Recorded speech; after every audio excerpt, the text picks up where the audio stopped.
Solar സമരം അവസാനിപ്പിച്ചത് CPIM മുൻകൈയെടുത്തെന്ന് John മുണ്ടക്കയത്തിന്റെ വെളിപ്പെടുത്തൽ. സോളാർ കത്തിച്ചതും അണച്ചതും CPIM.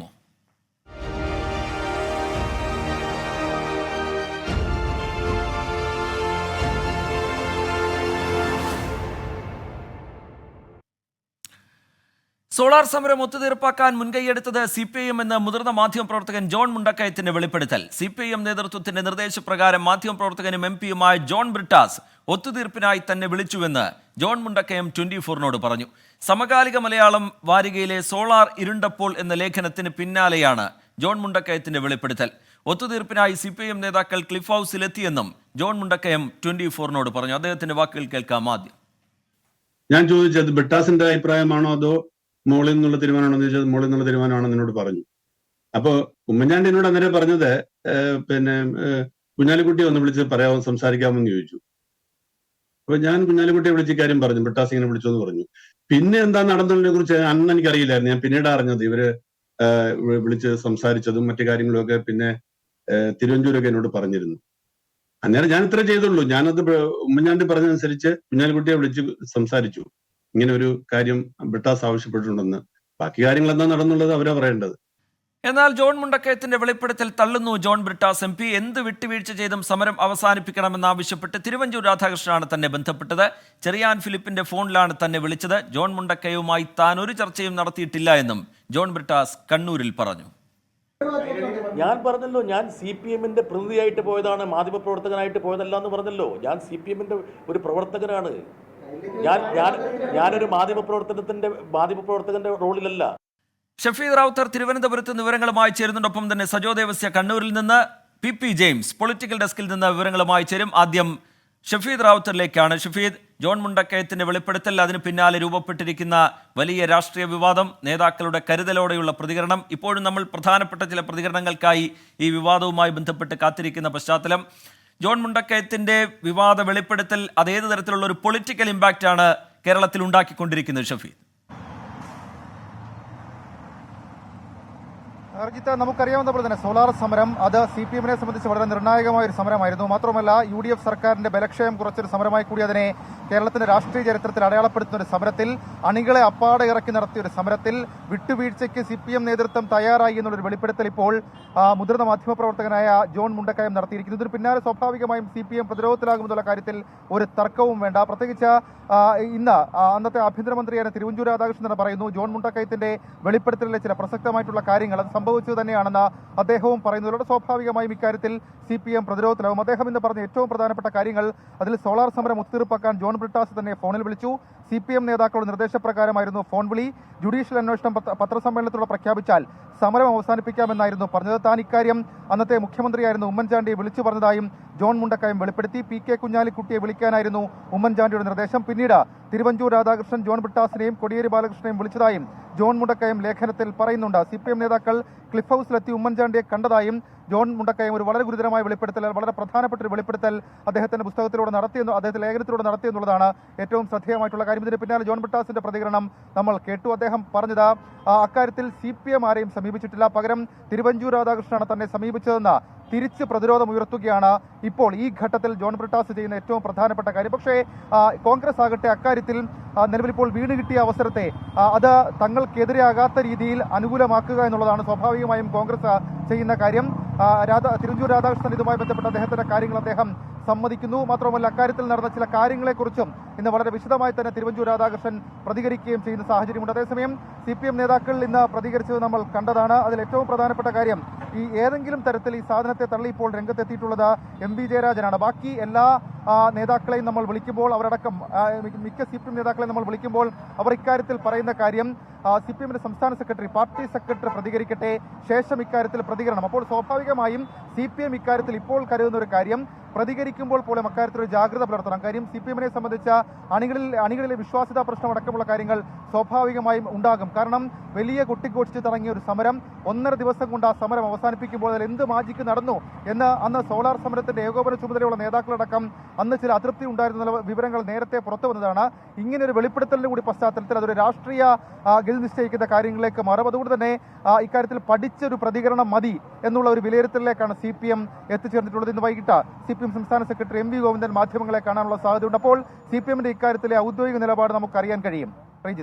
ശരി, ഷഫീദ് റാവുത്തർ തിരുവനന്തപുരത്ത് നിന്ന് വിവരങ്ങൾ നൽകിക്കൊണ്ടിരിക്കുകയായിരുന്നു. ജോൺ മുണ്ടക്കയത്തിന്റെ പ്രതികരണം വെളിപ്പെടുത്തൽ അത് CPIMനെ പ്രതിരോധത്തിലാക്കുന്നുണ്ട്. കരുതലോടെയുള്ള പ്രതികരണം നേതാക്കളുടെ ഭാഗത്തു നിന്നുണ്ടാവുകയാണത്. സമാനമായി CPIMൽ മാത്രമല്ല കോൺഗ്രസിലും കരുതലോടെയുള്ള പ്രതികരണമാണ് നേതാക്കളുടെ ഭാഗത്തു നിന്ന് ഉണ്ടാവുന്നത്. സജോ ദേവസ്യ കൂടി ചേരുന്നുണ്ട് വിവരങ്ങളുമായി കണ്ണൂരിൽ നിന്ന്. സജോ, ജോൺ മുണ്ടക്കയത്തിന്റെ വെളിപ്പെടുത്തൽ, അതിന് പിന്നാലെ ജോൺ ബ്രിട്ടാസിന്റെ വാർത്താ സമ്മേളനം, അതിൽ ജോൺ മുണ്ടക്കയത്തിന്റെ വെളിപ്പെടുത്തൽ പൂർണ്ണമായി തള്ളുന്നുണ്ട് ജോൺ ബ്രിട്ടാസ്. പക്ഷേ അങ്ങനെ ഒരു ചർച്ച നടന്നിട്ടുണ്ട് എന്നുള്ള കാര്യം പറയുകയും ആ ചർച്ചയ്ക്ക് തന്നെ വിളിച്ചത് തിരുവഞ്ചൂർ രാധാകൃഷ്ണനാണ് എന്നുള്ള ഒരു ആരോപണം മുന്നോട്ട് വയ്ക്കുകയും ചെയ്യുന്നുണ്ട്. ഏത് തരത്തിലുള്ള മറുപടിയായിരുന്നു ജോൺ ബ്രിട്ടാസിന്റെ ഭാഗത്ത് നിന്ന് കണ്ടത്? ജോൺ ബ്രിട്ടാസ് വിശദീകരിച്ചതോടുകൂടി ഒരു പ്രതിരോധം CPIMന് ഈ വിഷയത്തിൽ ഈ ഘട്ടത്തിൽ സാധ്യമാകുന്ന നിലയുണ്ടോ സജോ?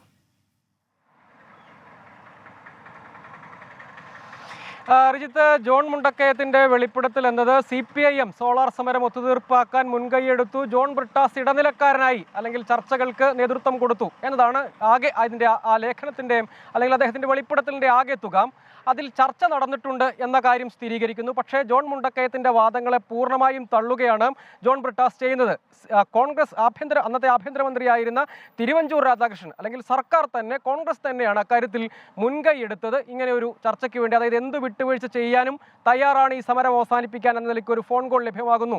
ജോൺ മുണ്ടക്കയത്തിന് ഇങ്ങനെ ഒരു റോളേ ഇല്ല, എവിടെയും അദ്ദേഹം ഈ കാര്യം പറഞ്ഞ് ഒരു ചർച്ച നടത്തുകയോ സംസാരിക്കുകയോ ചെയ്തിട്ടില്ല എന്ന് പൂർണ്ണമായും നിരാകരിക്കുന്നു. പകരം തിരുവഞ്ചൂർ രാധാകൃഷ്ണൻ വിളിക്കുന്നു. ആ വിളിച്ചത് ഇപ്പോൾ കോൺഗ്രസിലുള്ള അന്ന് CPM സഹയാത്രികനായി കൈരളിയിൽ അടക്കം പ്രവർത്തിച്ചിരുന്ന ചെറിയാൻ ഫിലിപ്പിന്റെ ഫോണിലേക്ക് വിളിക്കുന്നു. ആ ഫോണിലൂടെ ആദ്യത്തെ സംഭാഷണം നടക്കുന്നു. പിന്നീട് നേരിട്ട് കാണണമെന്ന് ആവശ്യപ്പെട്ടു. തുടർച്ചയായി വിളിച്ചു, നേരിട്ട് കണ്ടു. തിരുവഞ്ചൂരിനെ കണ്ടപ്പോൾ കുഞ്ഞാലിക്കുട്ടിയും ഉണ്ടായിരുന്നു. അതിനുശേഷം ഇങ്ങനെ തിരുവഞ്ചൂർ വിളിച്ചു എന്ന കാര്യം CPM നേതൃത്വത്തെ സ്വാഭാവികമായും അറിയിക്കും.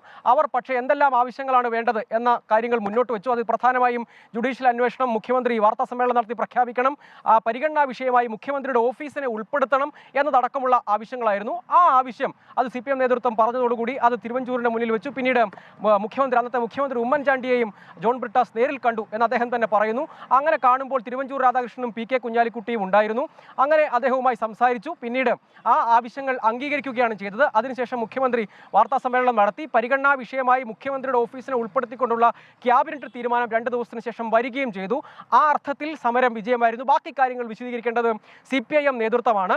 ജോൺ മുണ്ടക്കയത്തിന് ഇതിൽ യാതൊരു റോളുമില്ല. അങ്ങനെ അദ്ദേഹവുമായി ചർച്ച നടത്തിയിട്ടില്ല, വിളിച്ചിട്ടില്ല, അത് നിരാകരിക്കുന്നു. ജോൺ മുണ്ടക്കയത്തിന്റെ വാദങ്ങളെ അദ്ദേഹം തള്ളുന്നുണ്ട്. പക്ഷേ ചർച്ച നടന്നു എന്ന കാര്യം ഒന്ന്. ഇതിൽ പ്രധാനമായും മുഖ്യമന്ത്രിയുടെ രാജി ആവശ്യം എന്നതായിരുന്നു പ്രധാനം. അതുകൊണ്ട് എന്തുകൊണ്ട് പിന്നോട്ട് പോയി ഘടകകക്ഷി നേതാക്കൾ എല്ലാവരും അറിഞ്ഞിരുന്നു, CPM നേതാക്കൾ തന്നെ എല്ലാവരും അറിഞ്ഞിരുന്നു എന്ന കാര്യങ്ങളൊക്കെ അവർ തന്നെയാണ് വിശദീകരിക്കേണ്ടത്. തന്നെ വിളിച്ച തിരുവഞ്ചൂർ വിളിച്ചതുകൊണ്ട് ആ കാര്യം CPM നേതൃത്വത്തെ അറിയിക്കുന്നു. അവർ മുന്നോട്ട് വെച്ച ആവശ്യങ്ങൾ സർക്കാരിന്റെ മുന്നിൽ വെക്കുന്നു, അല്ലെങ്കിൽ അന്നത്തെ മുഖ്യമന്ത്രി ഉമ്മൻചാണ്ടിയുടെയും തിരുവഞ്ചൂർ രാധാകൃഷ്ണന്റെയും മുന്നിൽ വെക്കുന്നു. അതല്ലാതെ ഇക്കാര്യത്തിൽ ഒന്നും ഉണ്ടായിട്ടില്ല. CPIM മുൻകൈയെടുത്ത് തന്നോട് അതിൽ ചർച്ച നടത്താൻ നിർദ്ദേശിക്കുകയോ അങ്ങനെ പ്രവർത്തിക്കുകയോ ചെയ്തിട്ടില്ല എന്ന് വാദിക്കാൻ ശ്രമിക്കുകയാണ്. അതായത് ഇക്കാര്യത്തിലെ ജോൺ മുണ്ടക്കയത്തിന്റെ വാദങ്ങളെ CPIM അല്ലെങ്കിൽ പ്രത്യേകിച്ച് ജോൺ ബ്രിട്ടാസ് ഉന്നയിക്കുന്ന അതേ പ്രതിരോധം തന്നെയായിരിക്കും സ്വാഭാവികമായും ഇനിയും CPMന് ഉയർത്താൻ സാധിക്കുക. ഏതെങ്കിലും നിലയ്ക്ക് CPIM മുൻകൈ എടുത്തിട്ടില്ല എന്നതാണ് ഇതിലെ പ്രധാനപ്പെട്ട ഒരു കാര്യം. പിന്നീട് ആ സമരത്തിൽ തന്നെ വലിയ തോതിലുള്ള വിട്ടുവീഴ്ചയിലേക്ക് പോയത് എന്തുകൊണ്ടാണ്, അല്ലെങ്കിൽ പെട്ടെന്ന് അപ്രതീക്ഷിതമായി സമരം അവസാനിപ്പിച്ചത് എന്തുകൊണ്ടാണ് എന്നതാണ്. അതിന്മേൽ പ്രധാനമായും ഉന്നയിക്കപ്പെട്ട ആവശ്യങ്ങൾ അംഗീകരിച്ചു.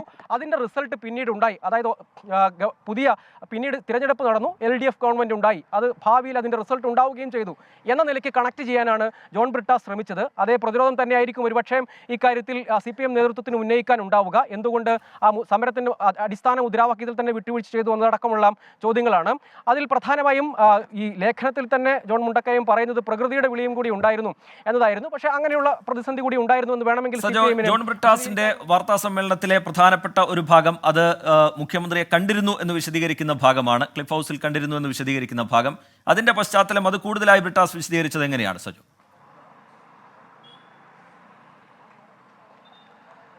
റിജിത്ത്, ഇക്കാര്യത്തിൽ ജോൺ ബ്രിട്ടാസിന്റെ പ്രതിരോധം എന്നത് അങ്ങനെ ഒരു ചർച്ചയും ഒത്തുതീർപ്പും ഉണ്ടായിട്ടുണ്ട്. പക്ഷേ അതിന് മുൻകൈ എടുത്തത് ആരാണ് എന്ന ചോദ്യത്തിലാണ് അതിനെ കൊണ്ട് എത്തിക്കുന്നത്. അതായത് തങ്ങൾ ഒരു തലയ്ക്കും CPIM-ഓ അദ്ദേഹം ജോൺ ബ്രിട്ടാസ് എന്ന നിലയ്ക്ക് അദ്ദേഹം തന്നെയോ അദ്ദേഹത്തെ കൊണ്ട് മറ്റാരെങ്കിലുമോ അല്ലെങ്കിൽ CPM നേതൃത്വമോ ഒന്നും ഏതെങ്കിലും നിലയ്ക്ക് മുൻകൈ എടുത്തിട്ടേ ഇല്ല എന്ന പ്രതിരോധം ഒരുക്കുക എന്നതാണ്. അതിലാണ് അദ്ദേഹം എല്ലാം കേന്ദ്രീകരിക്കുന്നത്. തിരുവഞ്ചൂർ തുടർച്ചയായി വിളിക്കുന്നു, അത് CPM നേതൃത്വത്തെ അറിയിക്കുന്നു. തങ്ങളുടെ ആവശ്യങ്ങൾ നിർദ്ദേശങ്ങൾ ഇവയാണ്, അത് അവരുടെ മുന്നിൽ വെക്കാമെന്ന് പറയുന്നു. അതുകൊണ്ട് പോയി എന്നാണ് അദ്ദേഹം പറയുന്നത്. ഒപ്പം ചെറിയാൻ ഫിലിപ്പിനോട് ഇക്കാര്യങ്ങൾ ചോദിക്കാം, അങ്ങനെ തിരുവഞ്ചൂർ ചെറിയാൻ ഫിലിപ്പിന്റെ ഫോണിലൂടെ തന്നെ ബന്ധപ്പെട്ടോ എന്ന് ചെറിയാൻ ഫിലിപ്പിനോട് ചോദിച്ചാൽ അദ്ദേഹം ഇപ്പോൾ കോൺഗ്രസ് പാളയത്തിലാണ് താനും, അദ്ദേഹത്തോട് ചോദിക്കാമല്ലോ എന്ന് അദ്ദേഹം പറയുന്നു. ഒപ്പം കുഞ്ഞാലിക്കുട്ടി ചർച്ചകൾക്കെല്ലാം ദൃക്സാക്ഷിയായിരുന്ന ഒരാൾ കുഞ്ഞാലിക്കുട്ടിയാണ്, PK കുഞ്ഞാലിക്കുട്ടിയോട് ചോദിക്കാമല്ലോ എന്ന് അദ്ദേഹം പറയുന്നു. തിരുവഞ്ചൂർ എന്തുകൊണ്ടാണ് ഇപ്പോൾ തിരുവഞ്ചൂരിന്റെ രാഷ്ട്രീയ താല്പര്യപ്രകാരം മാറ്റി പറയുന്നതാകാം, തിരുവഞ്ചൂർ ജോൺ മുണ്ടക്കയത്തോട് ബ്രീഫ് ചെയ്ത കാര്യങ്ങളാകാം, അദ്ദേഹത്തിന്റെ പുസ്തകം വിൽക്കാനുള്ള ഒരു USP ആയ ഒരു വിവാദം വേണമായിരിക്കാം, അതുകൊണ്ടൊക്കെ അങ്ങനെ പറയുന്നു എന്നതടക്കം ആളുകളുടെ പേരൊക്കെ പറഞ്ഞ് അദ്ദേഹം ആ നിലയ്ക്ക് വീണ്ടും വീണ്ടും പ്രതിരോധിക്കാൻ ശ്രമിക്കുകയാണ്. ഇങ്ങനെ ഒരു സമരം നടക്കുന്നു, അപ്പോൾ അവരിങ്ങോട്ട് ഒരു ചർച്ച അല്ലെങ്കിൽ ഒരു ഒത്തുതീർപ്പ് ആ നിലയ്ക്ക് എങ്ങനെ സമരം അവസാനിപ്പിക്കാൻ കഴിയും എന്ന് ആരായുന്നു. ആ കാര്യം സ്വാഭാവികമെന്ന നിലയ്ക്ക് CPM നേതൃത്വത്തിന് ശ്രദ്ധയിൽപ്പെടുത്തുകയും അവർ പറഞ്ഞതനുസരിച്ച് ബാക്കി കാര്യങ്ങൾ ചെയ്യുകയുമാണ് ചെയ്തത്. ഏതെങ്കിലും നിലയ്ക്ക് CPIM മുൻകൈ എടുത്തിട്ടില്ല എന്ന് സ്ഥാപിക്കാനാണ് ജോൺ ബ്രിട്ടാസ് ശ്രമിച്ചത്. ശരി, സജോ ദേവസ്യ കണ്ണൂരിൽ നിന്ന് വിവരങ്ങൾ നൽകുകയായിരുന്നു. ജോൺ ബ്രിട്ടാസിന്റെ പ്രതികരണത്തിന്റെ വിശദാംശങ്ങൾ പങ്കുവെക്കുകയായിരുന്നു സജോ ദേവസ്യ. എന്തായാലും വലിയ രീതിയിലുള്ള ഒരു രാഷ്ട്രീയ വിവാദം ഇതുമായി ബന്ധപ്പെട്ട് രൂപപ്പെട്ടിരിക്കുകയാണ്. ജോൺ മുണ്ടക്കയം മുന്നോട്ട് വെച്ച വെളിപ്പെടുത്തൽ അത് പൂർണ്ണമായി ബ്രിട്ടാസ് തള്ളുന്നുണ്ട്. പക്ഷേ ഒരു ചർച്ച നടന്നിട്ടുണ്ട്. ആ ചർച്ചയ്ക്ക് മുൻകൈ എടുത്തത് തിരുവഞ്ചൂർ രാധാകൃഷ്ണനാണ്. തിരുവഞ്ചൂർ രാധാകൃഷ്ണൻ ചെറിയാൻ ഫിലിപ്പിന്റെ ഫോണിൽ നിന്ന് തന്നെ വിളിച്ചു എന്നുള്ള കാര്യങ്ങളും ബ്രിട്ടാസ് വിശദീകരിക്കുന്നുണ്ട്. വാർത്താസമ്മേളനത്തിൽ PP ജെയിംസ് കൂടി ചേരുന്നുണ്ട് പൊളിറ്റിക്കൽ ഡെസ്കിൽ നിന്ന് വിവരങ്ങളുമായി. PP ജെയിംസ്, ഈ സോളാർ സമരം, അതിൻ്റെ ഒത്തുതീർപ്പ്, അതുമായി ബന്ധപ്പെട്ട് നേരത്തെയും പല വിവാദങ്ങളും ചർച്ചയാവുന്നതുമൊക്കെ നമ്മൾ കണ്ടിട്ടുണ്ട്. TP വധവുമായി ബന്ധപ്പെടുത്തി അതിനെ ചർച്ച ചെയ്യുന്നതും ആക്ഷേപങ്ങൾ ഉന്നയിക്കുന്നതുമൊക്കെ നമ്മൾ കണ്ടിട്ടുണ്ട്. അതിനിടയിൽ ഇപ്പോൾ പുതിയൊരു വിവാദം രൂപപ്പെട്ടു വരുന്നു. ജോൺ മുണ്ടക്കയത്തിൻ്റെ പ്രതികരണം, ബ്രിട്ടാസിൻ്റെ അതിനുള്ള മറുപടി. ഈ ഘട്ടത്തിൽ നമ്മൾ അതിനെ എങ്ങനെയാണ് വിലയിരുത്തേണ്ടത്?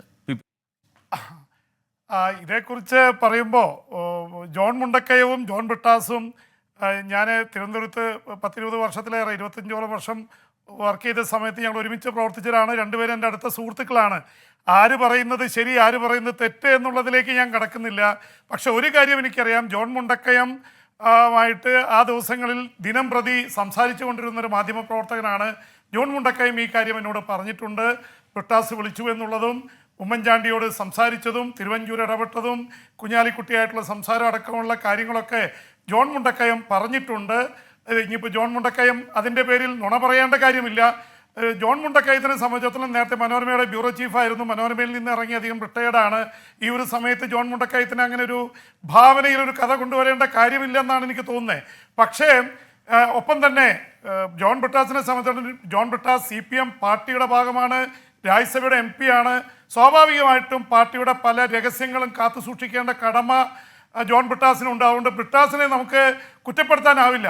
ബ്രിട്ടാസ് പറയുന്നതിൽ ശരിയുണ്ടെന്ന് എനിക്ക് തോന്നുന്നില്ല. പക്ഷേ ബ്രിട്ടാസ് പറഞ്ഞ ഒരു കാര്യം അദ്ദേഹം സമ്മതിച്ചിട്ടുണ്ട്, ചർച്ച നടന്നിട്ടുണ്ട്.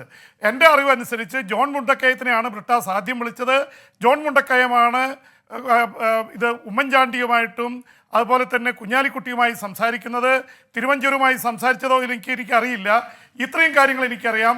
അതിനുശേഷമായിരിക്കണം തിരുവഞ്ചൂര്, അതുപോലെ തന്നെ ചെറിയാൻ ഫിലിപ്പ്, പിന്നെ ബ്രിട്ടാസൊക്കെ അടങ്ങുന്ന ചർച്ച നടക്കുന്നതും പിന്നെ ബ്രിട്ടാസും മറ്റുള്ളവരൊക്കെ പ്രേമചന്ദ്രനൊക്കെ മുഖ്യമന്ത്രിയുമായിട്ടും അതുപോലെ മറ്റുള്ളവരുമായിട്ട് ചർച്ച നടത്തിയത്. ഇത് തുടങ്ങി വെക്കുന്നത് ജോൺ മുണ്ടക്കയവും ജോൺ ബ്രിട്ടാസും തമ്മിലുള്ള ചർച്ചയിൽ നിന്നാണ്. അക്കാര്യത്തിൽ യാതൊരു സംശയത്തിനും വഴിയില്ല.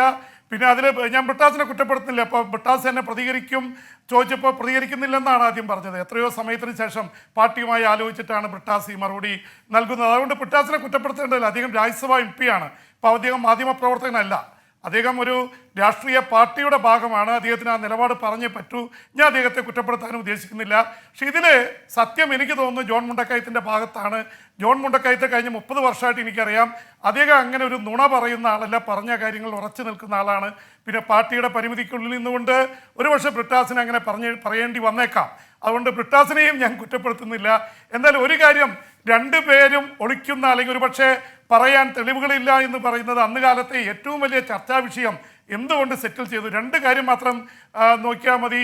അതിൽ റീജിത്തെ ഒരു ഇതുള്ളത്, ഒരു ഭാഗത്ത് ഈ സമരം നടക്കുന്നു, സമരം വളരെ ശക്തിയായി മുന്നോട്ട് പോകുന്നു, സർക്കാരും അല്ലാത്ത അവസ്ഥയിലാണ്, സെക്രട്ടേറിയറ്റിന് അവധി കൊടുക്കേണ്ടി വരുന്നു, മന്ത്രിമാർക്ക് അനങ്ങാൻ പറ്റുന്നില്ല, അത് തീരണമെന്നുള്ള ആഗ്രഹം ഇപ്പുറത്തുണ്ട്. മറുഭാഗത്ത് ഈ ടി.പി. ചന്ദ്രശേഖരൻ വധം സംബന്ധിച്ച് അന്വേഷണം മുറുകുന്നു, വലിയ നേതാക്കളിലേക്ക് പോകുന്നുള്ള ആരോപണം വരുന്നു. ഇതിൻ്റെ നടുവിലാണ് ഈ സമരം നടക്കുന്നത്. ആ സമയത്ത് ഇത് സെറ്റിൽ ചെയ്തപ്പോൾ ഇതിനെക്കുറിച്ച് ഉയർന്ന ഏറ്റവും വലിയ ആരോപണം, ഒരു ഭാഗത്ത് ടി.പി. ചന്ദ്രശേഖരൻ വധത്തിൻ്റെത് വെച്ചുകൊണ്ട് ഈ മറ്റ് ഭരണപക്ഷം വിലപേശൽ നടത്തി, ഇപ്പുറത്ത് തിരിച്ചും ഇങ്ങനൊരു വിലപേശൽ നടന്നു എന്നുള്ളത് രാഷ്ട്രീയ വൃത്തങ്ങളിൽ ചർച്ചയാവുകയും മാധ്യമങ്ങൾ റിപ്പോർട്ട് ചെയ്യുകയും ഒക്കെ ചെയ്തതാണ്. ആ ഇതിനെക്കുറിച്ച് ജോൺ ബ്രിട്ടാസും ജോൺ മുണ്ടക്കയവും അവർ പറഞ്ഞല്ലോ, ജോൺ മുണ്ടക്കയത്തിനോട് ചോദിച്ചപ്പോൾ പറഞ്ഞല്ലോ, നിങ്ങൾ എവിടേക്കാണ് ചർച്ച കൊണ്ടുപോയി, എന്നോട് എന്താണ് ചോദിക്കാൻ പോകുന്നതെന്ന് എനിക്കറിയാം, ഞാൻ അത് പറയാൻ ആളല്ല എന്ന് പറഞ്ഞുകൊണ്ട് മാറുകയാണ് ചെയ്തത്. അപ്പോൾ ടി.പി. ചന്ദ്രശേഖരൻ വധം ആ കാലഘട്ടത്തിൽ വലിയ ചർച്ചയായിരുന്നു. അതിൻ്റെ ശരിയാണോ തെറ്റാണോ എന്നൊന്നും പറയാനല്ല, അതിന് തെളിവ് വേണം. പക്ഷെ അത് ചർച്ചയായിരുന്നു എന്നുള്ളത് ഇതുമായി ബന്ധപ്പെട്ട് ഇനി പുറത്തേക്ക് വരും. അതിപ്പോൾ ആരും വെളിപ്പെടുത്തുന്നില്ല. അത് ചർച്ചയ്ക്ക് അത് രണ്ട് കൂട്ടരും പ്രതിക്കൂട്ടിൽ നിൽക്കുന്നതാണ്. അതിൻ്റെ പേരിൽ സെറ്റിൽ ചെയ്തെങ്കിൽ ഭരണപക്ഷമായിരുന്ന ഉമ്മൻചാണ്ടിയും തിരുവഞ്ചൂരൊക്കെ അടങ്ങുന്ന ആൾക്കാർ മറുപടി പറയണം, ഉമ്മൻചാണ്ടി ഇന്ന് ജീവിച്ചിരിപ്പില്ല. മറുഭാഗത്ത് ഇത്രയും വലിയൊരു ജനകീയ സമരം എന്തുകൊണ്ട് പെട്ടെന്ന് തീർത്തു എന്നുള്ളതിന് CPM നേതൃത്വവും മറുപടി പറയണം. അപ്പോൾ അതുകൊണ്ട് രണ്ട് പേരും ശരി, അങ്ങനെ തന്നെയാണ്. പി ജെയിംസ് പൊളിറ്റിക്കൽ ഡെസ്കിൽ നിന്ന് വിവരങ്ങൾ നൽകുകയായിരുന്നു. എന്തായാലും ഇപ്പോൾ രൂപപ്പെട്ടിരിക്കുന്ന വിവാദം അതൊരു ഇരുതല മൂർച്ചയുള്ള വാളാണ്. അത് കോൺഗ്രസ് നേതാക്കൾക്കും CPM നേതാക്കൾക്കും അറിയാം. അതുകൊണ്ട് തന്നെ കരുതലോടുകൂടിയുള്ള പ്രതികരണമാണ് നേതാക്കളുടെ ഭാഗത്ത് നിന്ന് പുറത്തു വരുന്നത്. വരും മണിക്കൂറുകളിൽ ശ്രദ്ധേയമായ പ്രതികരണങ്ങൾ ഈ വാർത്തയുമായി ബന്ധപ്പെട്ട് നമ്മൾ പ്രതീക്ഷിക്കുന്നുണ്ട്. അതിലൊന്ന് MV ഗോവിന്ദൻ്റേതാണ്. MV ഗോവിന്ദൻ ഇന്ന് മാധ്യമങ്ങളെ കാണും എന്ന് കരുതുന്നുണ്ട്. CPM അതുമായി ബന്ധപ്പെട്ട് നിലപാട് ഔദ്യോഗികമായി വിശദീകരിക്കും. അതുപോലെ ചെറിയാൻ ഫിലിപ്പിൻ്റെ പ്രതികരണം കാത്തിരിക്കുന്നുണ്ട് എല്ലാവരും. അതുപോലെ തിരുവഞ്ചൂർ രാധാകൃഷ്ണൻ്റെ പ്രതികരണം കാത്തിരിക്കുന്നുണ്ട്. ബ്രിട്ടാസ് ആരോപണം ഉന്നയിച്ചതിന് പിന്നാലെ തിരുവഞ്ചൂരിൻ്റെ പ്രതികരണം എന്താണ് എന്നുള്ളതും രാഷ്ട്രീയ കേരളം കാത്തിരിക്കുകയാണ്. സോളാർ സമരം അവസാനിപ്പിച്ചത് CPIM മുൻകൈയെടുത്തെന്ന് ചർച്ചയ്ക്ക് ഇടനിലക്കാരനായ മുതിർന്ന മാധ്യമപ്രവർത്തകൻ ജോൺ മുണ്ടക്കയം വെളിപ്പെടുത്തിയതിന് പിന്നാലെ പ്രതിരോധത്തിലാവുന്നുണ്ട് CPIM. ജോൺ ബ്രിട്ടാസിനെ ഇടനിലക്കാരനായി ചർച്ച നടത്തിയെന്ന് അന്നത്തെ ആഭ്യന്തര വകുപ്പ് മന്ത്രിയായ തിരുവഞ്ചൂർ രാധാകൃഷ്ണൻ സമ്മതിച്ചു. ജോൺ മുണ്ടക്കയത്തിന്റെ വെളിപ്പെടുത്തൽ തള്ളി CPIM നേതാവ് MV ജയരാജൻ രംഗത്തെത്തി. സോളാർ വിവാദം വീണ്ടും കേരള രാഷ്ട്രീയത്തിൽ ചൂടുപിടിക്കുകയാണ്. രാജിയല്ലാതെ മറ്റൊന്നിനും വഴങ്ങുന്നില്ലെന്നുറപ്പിച്ച സമരം 1.5 ദിവസം കൊണ്ട് അവസാനിച്ചതിന്റെ പിന്നാമ്പുറ കഥകളായിരുന്നു ജോൺ മുണ്ടക്കയത്തിന്റെ വെളിപ്പെടുത്തൽ. വെളിപ്പെടുത്തലിലെ ചില കാര്യങ്ങൾ നടന്നിട്ടുണ്ടെന്ന് അന്നത്തെ ആഭ്യന്തരമന്ത്രിയായ തിരുവഞ്ചൂർ രാധാകൃഷ്ണൻ സമ്മതിച്ചു. ആ ലേഖനത്തിൽ വന്നിട്ടുള്ള കാര്യങ്ങളെല്ലാം യാഥാർത്ഥ്യമായിട്ട് പൊരുത്തപ്പെട്ടത് തന്നെയാണ്. എന്നെ ശ്രീ ജോൺ ബ്രിട്ടാസിനെ വിളിച്ചിരുന്നു. അദ്ദേഹം ചില കാര്യങ്ങളെക്കുറിച്ച് സംസാരിച്ചു. ഞാൻ അന്നത്തെ മുഖ്യമന്ത്രി ശ്രീ ഉമ്മൻചാണ്ടിയായിട്ട് സംസാരിച്ചു. ശ്രീ കുഞ്ഞാലിക്കുട്ടിയായി അദ്ദേഹമായിട്ട് സംസാരിച്ചു. സോളാർ സമരം ന്യായമില്ലാത്ത സമരമായിരുന്നെന്നും ഒരു കാമ്പുമില്ലാത്ത കേസാണെന്ന് പിണറായി വിജയൻ അറിയാമായിരുന്നുവെന്നും ചാണ്ടിയുമ്മൻ. ഇതിനകത്ത് ഒരു ദിവസം പോലും അവർക്ക് സമരം പിടിച്ചു നിർത്താൻ സാധിക്കത്തില്ലാത്തതിന്റെ കാരണം ഇതിനകത്തൊരു ന്യായമില്ല, നീതിയില്ല, ജനാധിപത്യപരമല്ല. കാരണം മുഖ്യമന്ത്രി രാജിവെക്കണമെന്ന് ആവശ്യപ്പെട്ടുകൊണ്ടാണ് ആ സമരം നടക്കുന്നത്. അതല്ല ജുഡീഷ്യൽ എൻക്വയറി എന്നല്ല ആവശ്യം. ഒത്തുതീർപ്പ് നടന്നുവെന്ന വെളിപ്പെടുത്തലിനെ രാഷ്ട്രീയമായി പ്രതിരോധിക്കുകയാണ് CPIM. CPM-നെതിരായ പ്രചാരവേലയെന്നും ഒത്തുതീർപ്പിന് പോകേണ്ട കാര്യം CPIM-നില്ലെന്നും MV ജയരാജൻ പ്രതികരിച്ചു. ഇതുപോലെയുള്ള പ്രചാരവേല യഥാർത്ഥത്തിൽ CPM-നെതിരായി നടത്തുന്ന ഒരു പ്രചാരവേലിയായിട്ട് മാത്രമേ കാണാൻ കഴിയുള്ളൂ. ഒരു വസ്തുതയും അതിലില്ല. അതേസമയം സോളാർ സമരം പെട്ടെന്ന് അവസാനിച്ചതിൽ സമരത്തിന്റെ ഏകോപന ചുമതലയുള്ള മുതിർന്ന നേതാക്കൾക്കുൾപ്പെടെ വിയോജിപ്പുണ്ടായിരുന്നുവെന്നും അന്നേ വാർത്തകൾ വന്നിരുന്നു.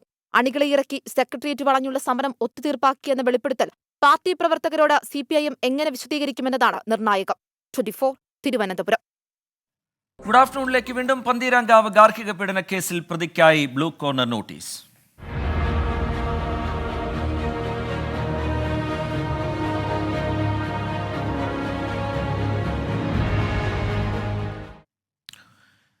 പന്തീരാങ്കാവ് ഗാർഹിക പീഡന കേസിൽ ഏറ്റവും ഒടുവിലായി പുറത്തുവരുന്ന വിവരം പ്രതി രാഹുൽ P.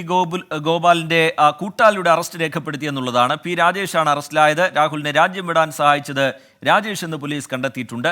പ്രതി രാഹുൽ P. ഗോപാലിനായി ബ്ലൂ കോർണർ നോട്ടീസുമായി ഇന്റർപോൾ. ദീപക് ധർമ്മടം ചേരുന്നുണ്ട് വിവരങ്ങളുമായി കോഴിക്കോട്ട് നിന്ന്. ദീപക്, ഇപ്പോൾ ഈ രാജേഷിന്റെ പങ്കാളിത്തം അത് വിദേശത്തേക്ക് കടക്കാൻ പ്രതിയെ സഹായിച്ചു എന്നുള്ളതാണ്. അതുമായി ബന്ധപ്പെട്ട് കൂടുതൽ എന്താണ് അന്വേഷണ സംഘം വിശദീകരിക്കുന്നത്? ഇന്റർപോളിന്റെ സഹായം തേടിക്കൊണ്ടുള്ള പ്രതിക്കായുള്ള നീക്കങ്ങൾ അത് ഏത് ഘട്ടത്തിലാണ് എത്തി നിൽക്കുന്നത്? അതുപോലെ കൂടുതൽ പേരുടെ മൊഴിയെടുക്കാൻ ചോദ്യം ചെയ്യാനുള്ള നീക്കം, കൂടുതൽ പേർ പ്രതിപ്പട്ടികയിലേക്ക് വരാനുള്ള സാധ്യത. ഏറ്റവും പുതിയ വിവരങ്ങൾ എങ്ങനെയാണ് ദീപക് ധർമ്മടം? Rijith, good afternoon. ഇതിൽ ഏറ്റവും പുതിയ വിവരം, രാഹുലിന്റെ കൂട്ടാളി രാജേഷിനെ, പി രാജേഷ്, മാങ്കാവ് സ്വദേശിയെ അറസ്റ്റ് രേഖപ്പെടുത്തി എന്നുള്ളതാണ്. ഈ വിഷയത്തിൽ നിർണായകമായ ബ്രേക്കിംഗ് 24 നടത്തുമ്പോൾ, അതായത് ഈ പ്രതി രാഹുൽ രാജ്യം വിട്ടു എന്ന് 3 ദിവസം മുമ്പ് 24 റിപ്പോർട്ട് ചെയ്യുമ്പോൾ തന്നെ ഇതിലൊരു സഹായം നൽകിയ ഒരാൾ ഒപ്പമുണ്ടായിരുന്നു എന്നുള്ള സംശയത്തെക്കുറിച്ച് പോലീസിന് വിവരം ലഭിച്ചതിനെക്കുറിച്ച് നമ്മൾ അന്ന് തന്നെ പറഞ്ഞിരുന്നു. ആ കൃത്യമായ വിവരമാണ് ഇപ്പോൾ പോലീസിന് ഏറ്റവും ഒടുവിൽ ഒരു പ്രതിയുടെ, ഈ കേസിലെ മറ്റൊരു പ്രതിയുടെ അറസ്റ്റിലേക്ക് എത്തിച്ചത്. ഈ രാഹുലിന്റെ കൂട്ടാളിയായ രാജേഷ്, പി രാജേഷ് ആയിരുന്നു കോഴിക്കോട് നിന്നും ബംഗളൂരു വിമാനത്താവളം വരെ ഒപ്പം പോവുകയും ബംഗളൂരു വിമാനത്താവളത്തിൽ നിന്നും ഫ്ലൈറ്റ് കയറ്റി വിടുക സിംഗപ്പൂരിലേക്ക്, സിംഗപ്പൂരിൽ നിന്നും ജർമ്മനിയിലേക്ക് പോവുക. മാത്രവുമല്ല, ജർമ്മനിയിൽ സുരക്ഷിതനായി താൻ എത്തി എന്ന് ഈ രാഹുൽ ആദ്യം തന്നെ സന്ദേശം അയച്ചത് രാജേഷിനാണ് എന്നുള്ളതുകൂടി പോലീസ് സ്ഥിരീകരിച്ചു. ACP സാജു കെ എബ്രഹാമിന്റെ നേതൃത്വത്തിൽ വിശദമായ ചോദ്യം ചെയ്യൽ കഴിഞ്ഞു 1ാം വട്ടം. അതിനുശേഷമാണ് അറസ്റ്റ് രേഖപ്പെടുത്തിയത്. ഇന്ത്യൻ ശിക്ഷാ നിയമത്തിലെ 212 വകുപ്പാണ് ഇപ്പോൾ പ്രതിക്കെതിരെ, രാജേഷിനെതിരെ ചുമത്തിയിരിക്കുന്നത്. കൂടുതൽ വകുപ്പുകൾ ചേർക്കുന്ന കാര്യത്തെക്കുറിച്ച് പിന്നീട് ഉന്നതതലത്തിലുള്ള പോലീസ് ആലോചനയ്ക്ക് ശേഷമായിരിക്കും ഉണ്ടാവുക. എന്നാൽ ഇതേ സമയത്ത് തന്നെ ബ്ലൂ കോർണർ നോട്ടീസിന് വേണ്ടിയുള്ള നീക്കങ്ങൾ നടത്തിക്കഴിഞ്ഞിരുന്നു. സാധാരണഗതിയിൽ രാജ്യം വിട്ട് ഒരു പ്രതി പോയി കഴിഞ്ഞാൽ തിരിച്ച് രാജ്യത്തേക്ക് അയക്കുന്നതിന് വേണ്ടിയുള്ള പ്രാഥമിക വിവരശേഖരണത്തിനാണ് ഈ ബ്ലൂ കോർണർ നോട്ടീസ്, ഇന്റർപോളിന്റെ നോട്ടീസിലെ 3ാം കാറ്റഗറിയിൽ പെടുന്ന ബ്ലൂ കോർണർ നോട്ടീസ് പുറപ്പെടുവിച്ചിരിക്കുന്നത്. ഏതായാലും ഇതിൽ കൂടുതൽ പ്രതികൾ വരും. ഈ അമ്മയും സഹോദരിയും ഉൾപ്പെടെയുള്ളവരെ ചോദ്യം ചെയ്യുന്നു. അതിന്റെ തുടക്കത്തിലാണ് ഈ രാജേഷിനെ, ഈ കേസിലെ നിർണായകമായ കൂട്ടാളി, ഈ കേസിൽ രക്ഷപ്പെടാൻ വേണ്ടി സഹായിച്ച കൂട്ടാളി രാജേഷിനെ അറസ്റ്റ് രേഖപ്പെടുത്തിയിരിക്കുന്നത്. റിജിത്ത്. ശരി, ദീപക് ധർമ്മടം വിവരങ്ങൾ നൽകുകയായിരുന്നു. ഗാർഹിക പീഡന കേസുമായി ബന്ധപ്പെട്ട ആദ്യത്തെ അറസ്റ്റ് ഉണ്ടായിരിക്കുന്നു, അതിന്റെ വിവരങ്ങൾ പങ്കുവെക്കുകയായിരുന്നു ദീപക് ധർമ്മടം. കമന്റ് ബോക്സിൽ ഒരുപാട് പ്രേക്ഷകർ ആ പ്രതികരണവുമായി സജീവമാകുന്നുണ്ട്. ഈ വാർത്താ യാത്രയ്ക്കൊപ്പം പങ്കുചേരുന്നുണ്ട്. അരുൺ ജി മുട്ടട എന്ന് പറയുന്ന പ്രേക്ഷകൻ പറയുന്നു, സാധാരണക്കാർ അസുഖം വന്നാൽ ചികിത്സയ്ക്കായി ആശ്രയിക്കുന്നത് സർക്കാർ ആശുപത്രികളെയാണ്. പക്ഷേ ഇപ്പോൾ പുറത്തു വരുന്ന ചില വാർത്തകൾ അത് വലിയ ആശങ്കയുണ്ടാക്കുന്നു, പേടിയുണ്ടാക്കുന്നു എന്നൊക്കെ പറയുന്നു. മെഡിക്കൽ കോളേജിലെ ചികിത്സാ പിഴവുമായി ബന്ധപ്പെട്ട് ഉയർന്നു വന്ന പരാതി, അതിൻ്റെ ആക്ഷേപങ്ങൾ, അതൊക്കെയാണ് അദ്ദേഹത്തെ അങ്ങനെ ഒരു കമൻറ്റ് അയക്കാൻ പ്രേരിപ്പിച്ചത് എന്ന് മനസ്സിലാക്കുന്നു. നസീം എന്ന് പറയുന്ന പ്രേക്ഷകൻ പറയുന്നു, മഴയുണ്ടോ, കാലാവസ്ഥ എന്ത് പറയുന്നു എന്ന് പറയുന്നു. നിലവിൽ 6 ജില്ലകളിൽ യെല്ലോ അലേർട്ടാണ്. പക്ഷേ അല്പസമയത്തിനകം ഏറ്റവും പുതിയ കാലാവസ്ഥാ മുന്നറിയിപ്പ് വരും. അത് വരുന്ന ഘട്ടത്തിൽ പ്രേക്ഷകരെ അതുമായി ബന്ധപ്പെട്ടുള്ള വിവരങ്ങൾ അറിയിക്കുകയും ചെയ്യാം. ഷാനുവിനെ പോലുള്ള പ്രേക്ഷകർ ഗുഡ് ആഫ്റ്റർനൂൺ പറഞ്ഞുകൊണ്ട് വാർത്തായാത്രയ്ക്ക് ഒപ്പം ചേരുന്നുണ്ട്. സോളാർ സമരവുമായി ബന്ധപ്പെട്ട് ഇപ്പോൾ രൂപപ്പെട്ടിരിക്കുന്ന വിവാദത്തിൽ ഒരുപാട് പ്രതികരണങ്ങൾ പ്രേക്ഷകരുടെ ഭാഗത്തുനിന്ന് കാണാൻ കഴിയുന്നുണ്ട്. അങ്ങനെ പ്രതികരണങ്ങളുമായി പ്രേക്ഷകരും സജീവമായി തന്നെ ഈ പരിപാടിക്കൊപ്പം തുടരുക. അടുത്ത വാർത്തയിലേക്ക് നമ്മൾ കടക്കുകയാണ്. കാസർഗോഡ് പടന്നക്കാട്ടെ ലൈംഗികാതിക്രമത്തിൽ ഒരാൾ കസ്റ്റഡിയിൽ.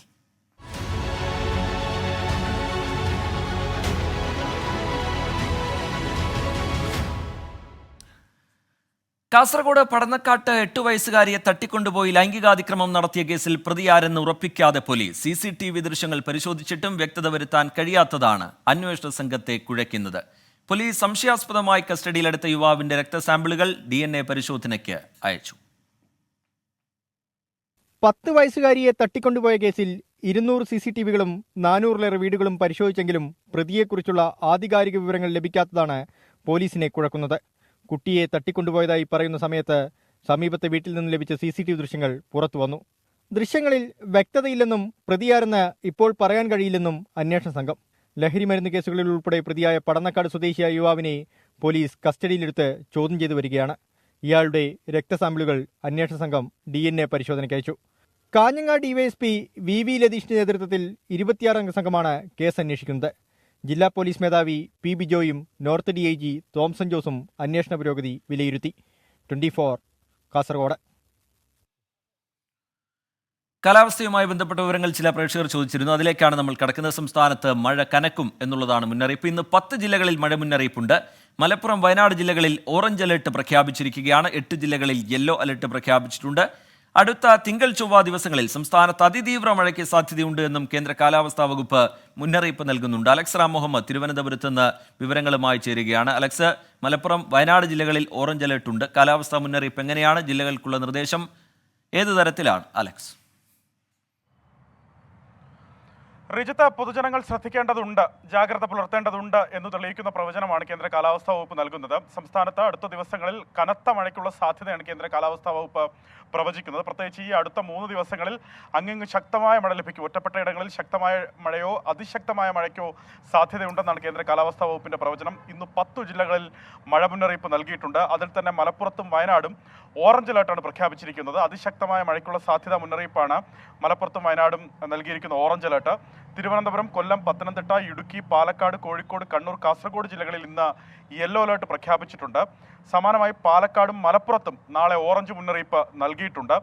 തിങ്കളാഴ്ചയ്ക്ക് ശേഷം തിങ്കൾ, ചൊവ്വ ദിവസങ്ങളിൽ സംസ്ഥാനത്ത് അതിതീവ്ര മഴയ്ക്ക് സാധ്യതയുണ്ടെന്നാണ് കേന്ദ്ര കാലാവസ്ഥാ വകുപ്പിന്റെ പ്രവചനം. തിങ്കളും ചൊവ്വയും 14 ജില്ലകളിലും മഴ മുന്നറിയിപ്പ് നൽകിയിട്ടുണ്ട്. അതിൽ തന്നെ തിരുവനന്തപുരം മുതൽ ഇടുക്കി വരെയുള്ള ജില്ലകളിൽ തിങ്കളും ചൊവ്വയും ഓറഞ്ച് അലർട്ട് പ്രഖ്യാപിക്കുക കൂടി ചെയ്തിട്ടുണ്ട്. ഒരുപക്ഷെ അടുത്ത ദിവസങ്ങളിലേക്ക് എത്തുമ്പോൾ ആ അലർട്ട് മാറി അതിതീവ്ര മഴയ്ക്കുള്ള സാധ്യതാ മുന്നറിയിപ്പായ റെഡിലേക്കൊക്കെ മാറാൻ സാധ്യതയുണ്ട്. കാരണം തെക്കൻ തമിഴ്നാട് തീരത്തിന് മുകളിൽ ഒരു ചക്രവാത ചുഴി നിലനിൽക്കുന്നുണ്ട്.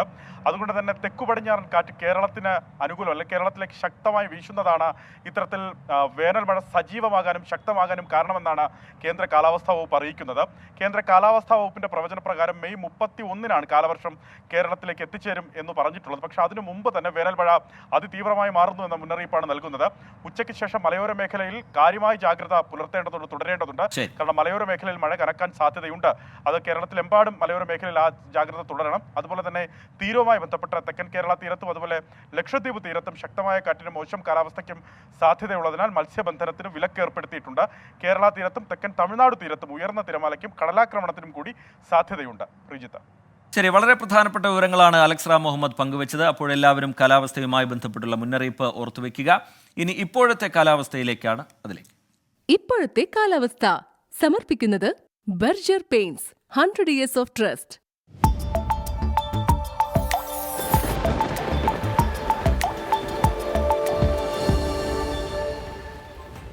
ഇപ്പോഴത്തെ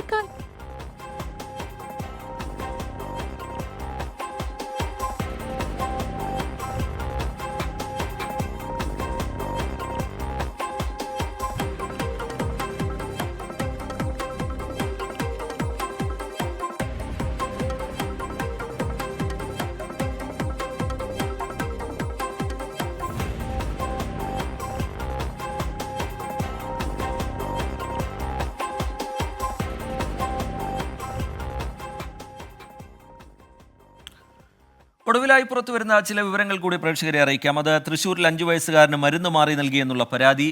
അതിൽ ഡെപ്യൂട്ടി DMOയുടെ നേതൃത്വത്തിൽ അന്വേഷണം ആരംഭിച്ചിരിക്കുന്നു. വരന്തരപ്പള്ളി കുടുംബാരോഗ്യ കേന്ദ്രത്തിലെ ഫാർമസിസ്റ്റിനെതിരെയാണ് പരാതി ഉയർന്നു വന്നത്. ആ പരാതിയിൽ ഇപ്പോൾ അന്വേഷണം നടക്കുന്നു എന്നുള്ളതാണ് പുതിയ വിവരം. അതുപോലെ ചികിത്സാ പിഴവ് മൂലം ഉമൈബ എന്ന വയോധിക മരിച്ചു എന്നുള്ള ആരോപണം, അത് പ്രേക്ഷകർക്ക് അറിയാം. ആലപ്പുഴയിൽ നിന്ന് ഉയർന്നു വന്ന വിവാദമാണ്. രാത്രിയൊക്കെ വലിയ രീതിയിലുള്ള പ്രതിഷേധം ബന്ധുക്കളുടെ ഭാഗത്ത് നിന്ന് നടന്നതാണ്. അതിൽ DMEയുടെ അന്വേഷണം തുടങ്ങിയിരിക്കുന്നു എന്നുള്ള വിവരം കൂടി ഇപ്പോൾ പുറത്തു വരുന്നുണ്ട്. ഇനി ലോക്സഭാ തെരഞ്ഞെടുപ്പ് വിശേഷങ്ങളിലേക്കാണ് നമ്മൾ കടക്കുന്നത്. ലോക്സഭാ തെരഞ്ഞെടുപ്പ് വാർത്തകൾ. ICL FinCorp 24 ഇലക്ഷൻ സമർപ്പിക്കുന്നത് ICL FinCorp, the intelligent choice. Powered by Asset, responsibly yours. Laza Premium Gold, the universe's finest ice cream. in association with Durashine Roof and Wall Sheets, ഒരു ടാറ്റ ബ്ലൂ സ്കോപ്പ് സ്റ്റീൽ ഉൽപ്പന്നം. ACCA CMA CA പഠിച്ച് ജയിക്കാനുള്ള ശരിയായ മാർഗം. എലാൻസ് 0% പണിക്കൂലി, 100% സന്തോഷം. Al Muqtadir jewellery group, India, UAE. MGM Group of Institutions.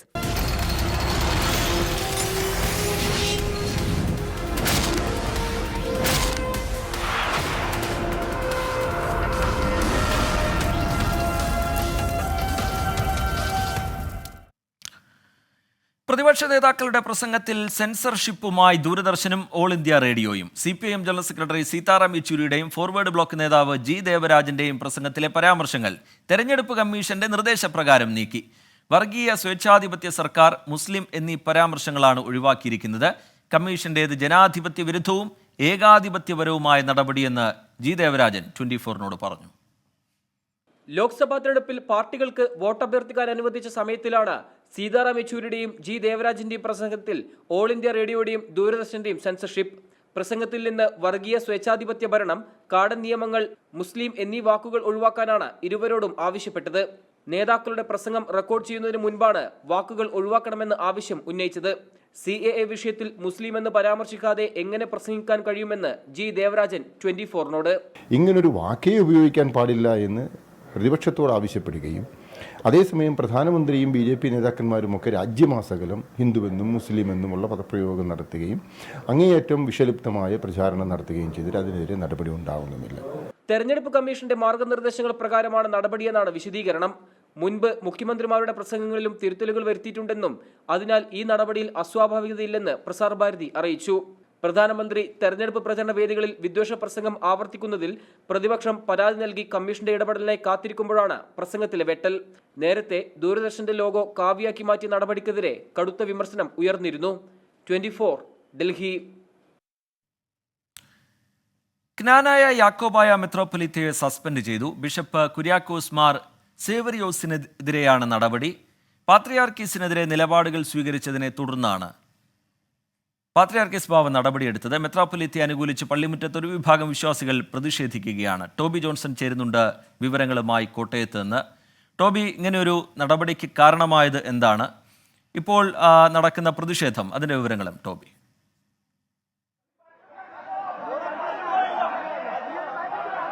ഇത്തരത്തിലുള്ളൊരു നടപടിക്ക് കാരണം കഴിഞ്ഞ കുറെ നാളുകളായിട്ട് മെത്രാപ്പൊലിത്ത പാത്രിയാർക്കീസ് പറയുന്നതിന് വിരുദ്ധമായി ചില നിലപാടുകൾ എടുക്കുന്നു, ഭരണഘടന ഭേദഗതി ചെയ്യാൻ ശ്രമിക്കുന്നു എന്നതടക്കമുള്ള ചില കാര്യങ്ങൾ ഉന്നയിച്ചുകൊണ്ടാണ് ഇത്തരത്തിലുള്ള സസ്പെൻഷൻ നടപടിയിലേക്ക് എത്തിയത്. നേരത്തെ തന്നെ ആർച്ച് ബിഷപ്പ് സ്ഥാനവും അതുപോലെ തന്നെ ചില ചുമതലകളിൽ നിന്നും മെത്രാപ്പൊലിത്തയെ നീക്കിയിരുന്നു. എന്നാൽ അതിനുശേഷം ഇപ്പോൾ പൂർണ്ണ ചുമതലകളിൽ നിന്ന് മാറ്റുന്ന ഒരു സാഹചര്യത്തിലേക്ക് കാര്യങ്ങൾ എത്തിയതോടുകൂടിയാണ് വിശ്വാസികൾ ആ ഒരു നടപടിക്കെതിരെ ഇപ്പോൾ രംഗത്ത് വന്നിരിക്കുന്നത്.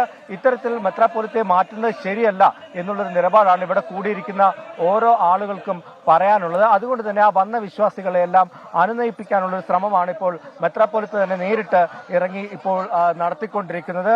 വലിയ പ്രതിഷേധമാണ് ഈ ഒരു നടപടിയിൽ ഒരു ഭാഗം വിശ്വാസികൾക്കുള്ളത്. അവർ നേരത്തെ തന്നെ ഈ ഒരു നടപടി വന്നതിന്റെ അടിസ്ഥാനത്തിൽ തന്നെ അവരെല്ലാം തന്നെ രാവിലെ മുതൽ ഇവിടേക്ക് എത്തിയതാണ്. ഇപ്പോൾ നമ്മളോടൊപ്പം ചില ആളുകളുണ്ട്, അവരോടും കൂടി നമുക്ക് ചോദിക്കാം. എന്തായാലും ഈ ഒരു നടപടി ഈ പാവ ഒരിക്കലും അന്ത്യോക്യയ്ക്ക് മോളിൽ ഇവിടുത്തെ ഞങ്ങളുടെ ഏറ്റവും മേലധ്യക്ഷൻ എന്ന് പറയുന്നത് ഞങ്ങളുടെ സേവർ സിനിമനിയാണ്. അത് കഴിഞ്ഞിട്ടുള്ളതേ ഉള്ളൂ.